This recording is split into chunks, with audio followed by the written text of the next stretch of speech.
रामीन, रामीन।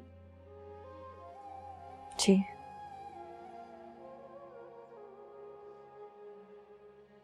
बेटे, मुझे तुमसे कुछ बात करनी है।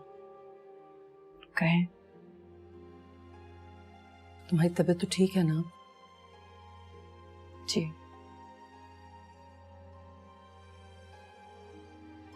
तुमने इस मंगनी को दिल से कबूल कर लिया है ना?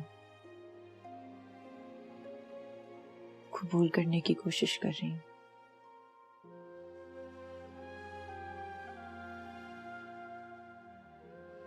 फैसल से बात हुई तुम्हारी?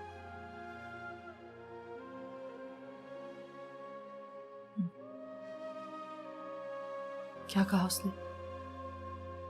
उसने क्या कहना था, मैंने कुछ कहने सुनने का मौका ही नहीं दिया।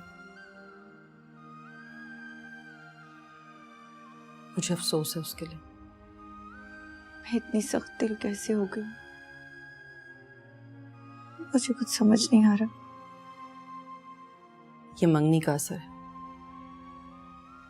देखा, जब एक मंगनी सोच तब्दील कर सकती है तो फिर शादी तो सारा तस्वुर ही बदल देती है।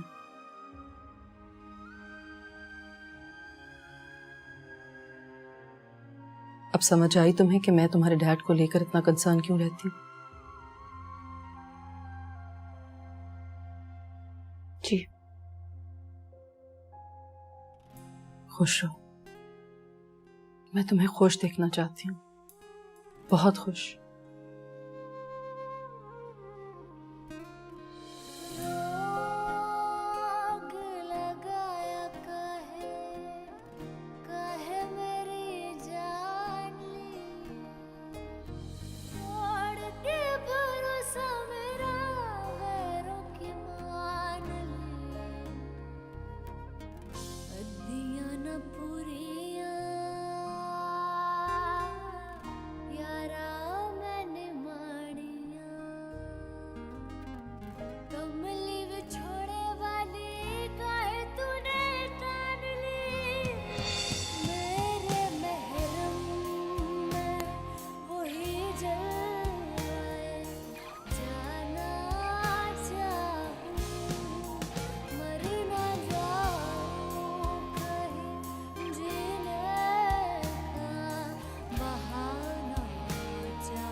रिश्ते